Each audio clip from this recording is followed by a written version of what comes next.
Just fucking do it. Subscribe now. In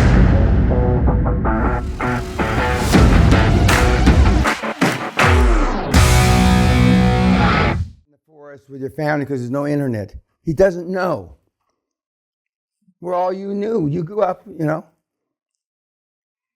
Your family probably didn't care if there was any connectivity. So your father or brothers or family could be doing business.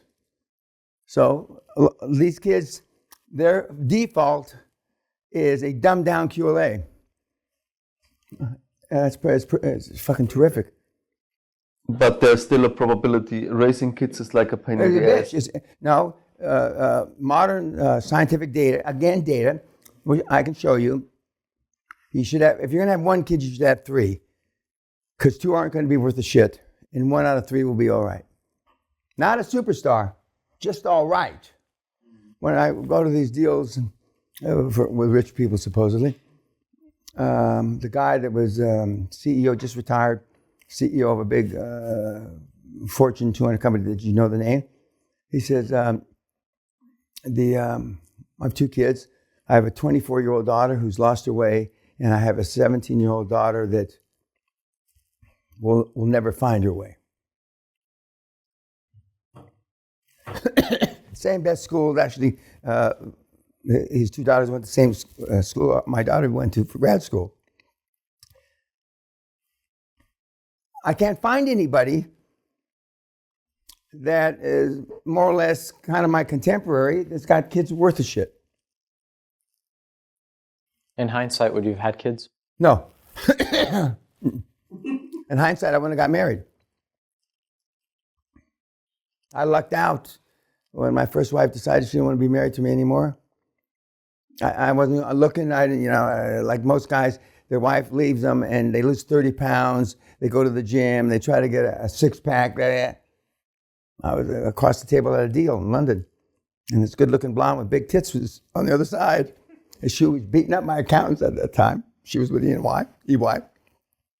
And so just by accident, it happened. Fortunately for me. But I was too old already to be they call it clubbing when you go to clubs. Okay, whatever they call it. I was way past that. I would have gone the hooker route. I mean, forget that. I don't have time for that shit. But I had a lot of big financial responsibilities. I had a lot of companies, and not all of them were doing well. It's kids are overrated. Marriage is overrated, unless you happen to luck out. And most of you guys haven't lucked out. You got married for the wrong reasons. You had kids for the wrong reasons. Some of you have made it work because what's the alternative? It's like we had a woman here with 5 kids, no husband. And she says, who's going to take, she's been divorced a long time, forever. Who's going to take on 5 kids that are from 2 to 7? I mean, that's like fucking suicide, I used to say, and I went through menopause with my first wife. I said, well, at least I'm not going to have to do this again. Sadly, it's past menopause now, but I went through it. So you don't think they're going to go through twice. And of course, now they've got all kinds of excuses why women are unruly or not stable through menopause. Oh, get this shit. The bottom line is it's a pain in the ass. At best, it's a pain in the ass. At best, under best circumstances. Forgetting that their pussy dries out and this and that. Forget all that shit. But I mean, at best, it's a pain in the butt. One of the things that Anelli said was that his target was to just keep increasing the balance sheet so that he could probably raise more capital. Isn't that a way to exit in its own way? That you have a balance sheet that you can raise and go to someone else? He's done seller finance 35, 40 times now. Every time somebody takes a note back, it's seller finance. He's refinanced 1 or 2 of the deals that he did at the beginning, but he's only been at this since January 2018. 6 years next month. Was Dr. Robinson at the same hardcore as Anelli? Because didn't he go in like 2018? Or did Dr. Robinson go to the end of 2018? He went at the end of 2018 because on January the 7th or 8th, or sometime early January, they may have gone to the same hardcore. But I remember other people that went to that hardcore that, virtually done nothing by their own decision. There's some of the guys and gals, and it's not for everybody, have decided after one seminar and a hardcore, this isn't for me. And there's nothing wrong with that. I don't hold it against them. The guys that I started with in business, more or less, in the early '70s, my contemporaries of that era, you can count the successes. I'm talking about dozens of guys. You can count the super successes on one hand, we've got guys that. I remember one guy. I was in the tax business, sold his business to KPMG for, I don't know, $45 million or something like that. And he lives on his yacht, just going around on his yacht. And everybody looks at him like he's a super success, and he is.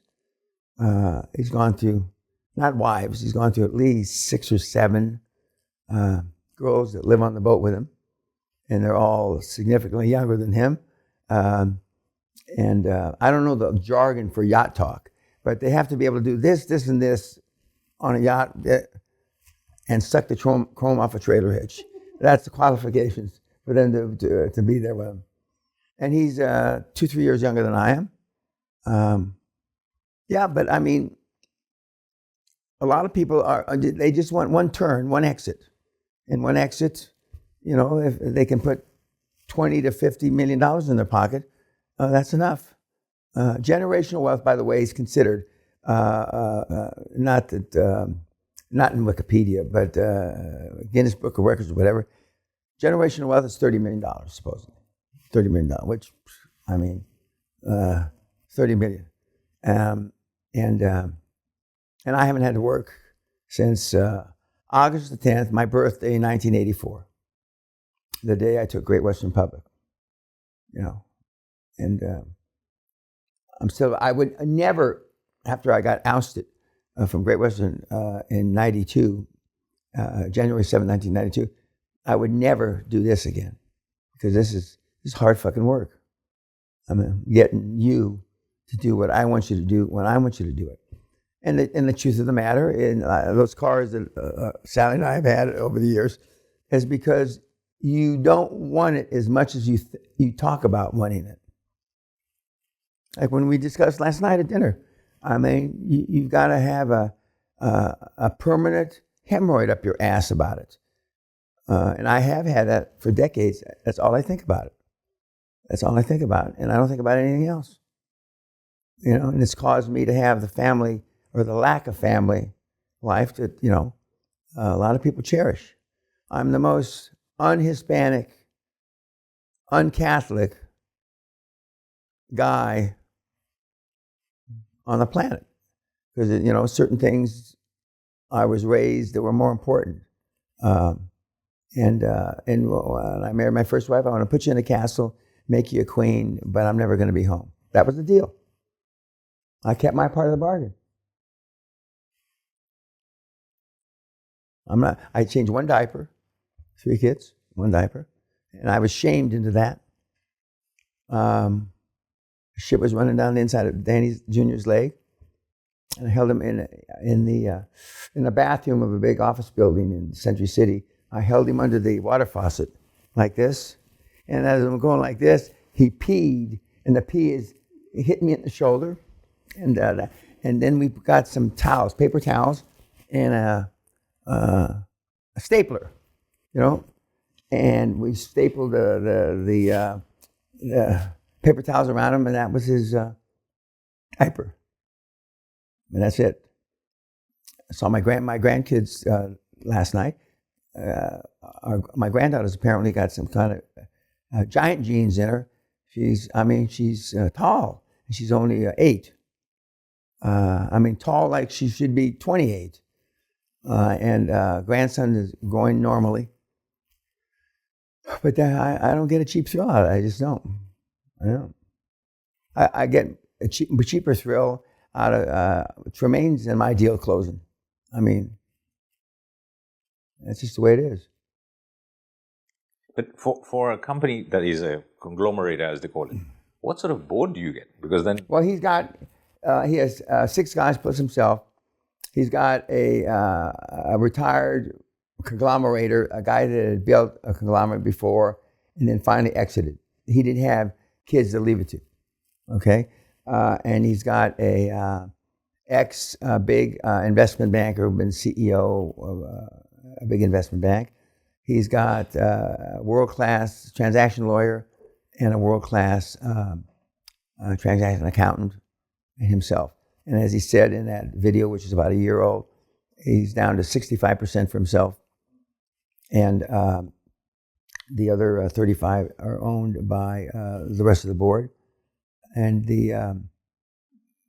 part of that $1 billion is not his company that he gave on a management buyout to the employees of his first deal that he spent 19 years.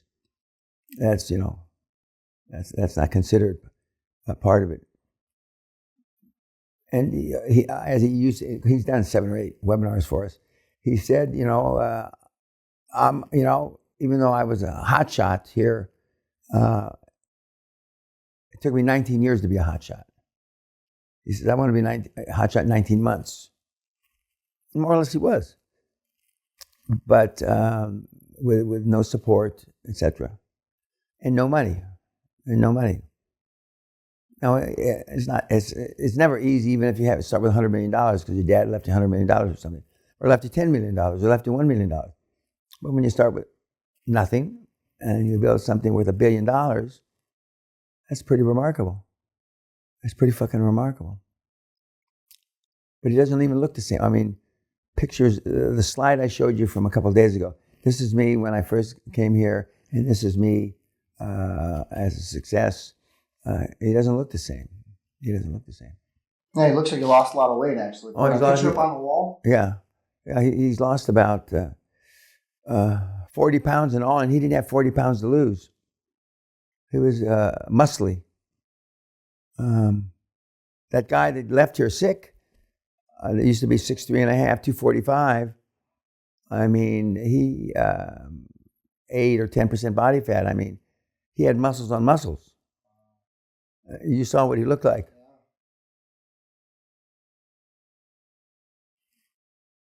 So Anelli's average size of acquisition must have been around like $30 million if he did like. No, now it's average because now they're bigger and bigger and bigger. But I'd say his average now is 75 to 100. But the first deal he did, which was the ice cream deal, and actually the ice cream deal and the telco deal closed about the same time frame. But when a big company wants to get rid of something, 6 or 7 times out of 10, they'll finance it just to get it off the balance sheet. that's a great way to start too. Yeah. And I had a little better viewpoint because I came out of Wall Street, but Wall Street, I was trained to do things completely different. I was trained, 60, 70% commercial finance, and 20, 30, 40% somebody wrote a check. But wasn't that more of the times at that time? Yeah, well, today, it's still. Well, what do you say to, or when people, I could just see this happen, but maybe not, but when you're putting together a board and somebody says they don't believe in you, what you're doing, you don't have any vested interest because you don't have any of your own money in it. Yeah, well, no, and what I used to say, this is 30 years ago, 40 years, you're about 100 years behind the time, sir. I said, people haven't put money in deals for 100 years. And that's true. And in the 80s, when I was doing this, I say, I mean, you're cemented in the past of the 60s, the 1860s, which is a true story. And then not everybody's going to believe your line of shit anyway. More people believe my line of shit because I'm a super salesman. And but you know, and that thing about when you're utilizing the alpha traits, which came natural to me. So when I went beyond my normal alpha traits, you know, I'm screaming, pounding on tables, and sure, it turned off a lot of people, but it turned on more than it turned off.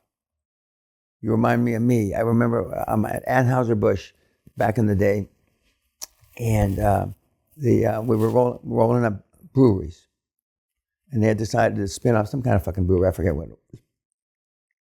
And Anheuser, the fourth or fifth, can't remember what, you know, because there was the third was there, the fourth, you know, and they're all Anheuser, and they all come out of Germany someplace. And he says, we're going to do it. He says, well, now I never asked why. I said, do you want to know why? I said, no. My lawyers will be here this afternoon and we'll work through the night to get the papers done. Because you remind us of Anheuser the second. And he was an old German guy with a big mustache like this. They used to pound on everything and break shit. Quick question regarding the board, because the board is pretty much the start of everything, right? You have to have the right team. The chairman's the start of everything. Well, yeah. I have a CFO and a COO that have great enthusiasm, great energy, and they're willing to do pretty much anything I tell them to do.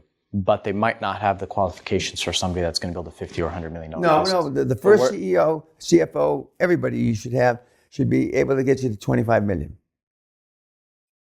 That's in their DNA, in their genes. Would you take somebody's energy, enthusiasm more than a polished I always pick energy, enthusiasm over, you know, academic kudos.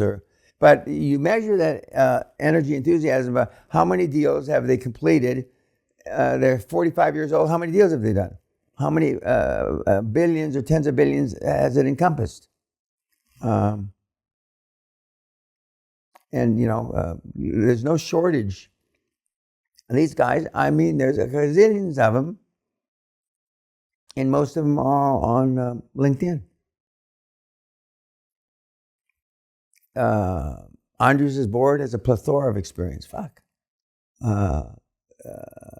Simon, the Nazi, has, I'm also in a roll-up in Germany for educational, okay? And my Chinese-German partner, the U in the deal, there hasn't been an educational roll-up. Well, there have been, but not recently.